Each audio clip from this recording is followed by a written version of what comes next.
Hello and welcome. Today we're diving into the absolutely incredible story of Bangladesh's economic transformation. It's a country that's made this massive shift from basically fields to factories. But this progress, it comes with a really fascinating paradox, and we are going to unpack that right now. First, just look at this number, 38%. Let that sink in. That's the share of Bangladesh's entire economy that now comes from industry.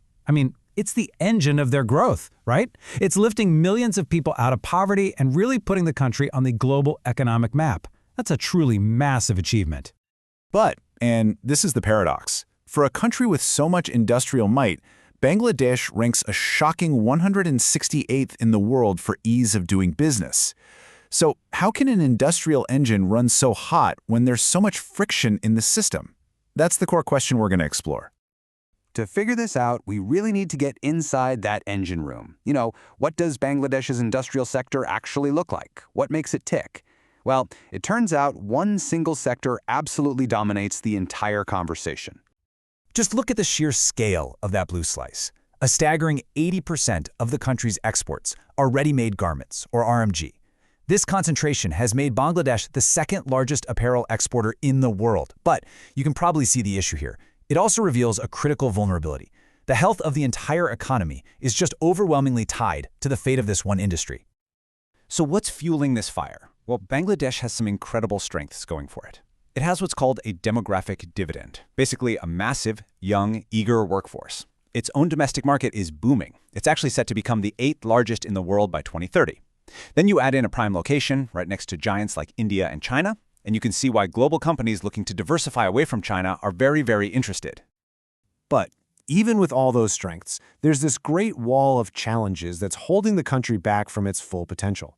And these barriers, they're complex, they're systemic, and honestly, they're just frustrating for the entrepreneurs trying to make things happen. And hey, you don't have to take my word for it. This is a direct quote from the head of the Bangladesh Investment Development Authority, or BIDA. When the very agency in charge of attracting investment admits that things are still difficult, you know the problem is real. This isn't just a perception. It is the reality on the ground. It's bureaucratic red tape. So what does this red tape actually look like? Well, it's a bureaucratic maze. An entrepreneur might have to deal with multiple different government agencies that are supposed to be responsible for investment and small businesses and corporations, and they all have these overlapping duties and really poor coordination. So great industrial policies get written, but then they're just not implemented very well. And the result is that getting the dozen or so licenses you need to just start a factory becomes this long, frustrating journey. And this chart right here illustrates a really fundamental gap. Okay, so for agriculture, Bangladesh has this hugely successful extension service. Officers in every region who proactively go out and help farmers. It's a huge success. But for industry, nothing. There's no dedicated group of officers to mentor entrepreneurs or help them solve problems. They're pretty much left on their own. And on top of all the paperwork, the very foundations are kind of cracked. Finding suitable industrial land is a real struggle. Getting a reliable, uninterrupted supply of energy can be a major headache. And slow, expensive logistics, well, that acts like a tax on every single product, chipping away at competitiveness before it even leaves the country. Okay, so that's the wall. The good news? Other countries have faced really similar walls, and they've found ways to climb them. So let's pivot to the solutions and see how a global blueprint for success could actually be applied here. The answers are already out there. You just have to look. Take India, which de-risks bank lending with these things called credit guarantees, or Vietnam, which went all in on attracting foreign investment with super efficient economic zones. South Korea created its powerful trade agency, KOTRA, to handle all promotion under one roof. And Turkey's small business agency, KOSGEB, provides direct grants for innovation. See, these are proven, actionable strategies. So, if we distill all those global lessons, you get a pretty clear roadmap. First, create that industrial extension service we talked about, that missing piece of on-the-ground support. Second, unify that alphabet soup of agencies into one powerful authority. Third, unlock financing for small businesses with a credit guarantee fund. And fourth, stop talking about 100 economic zones and just fast-track a few priority ones to get them working now.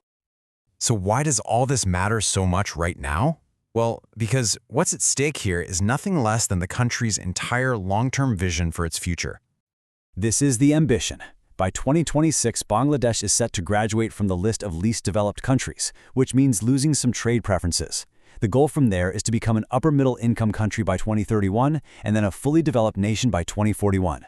These are not just dates on a calendar, they're promises to its people. And a powerful, diverse industrial sector is the only way to get there. Which brings us right back to our final question. The potential is undeniable, we know that. And the blueprint for success, it exists. The challenge is all in the execution. Can Bangladesh climb that wall of bureaucracy and actually implement these proven strategies to finally unlock its future as a diversified, resilient, and true manufacturing powerhouse? Well, the next decade is going to give us the answer.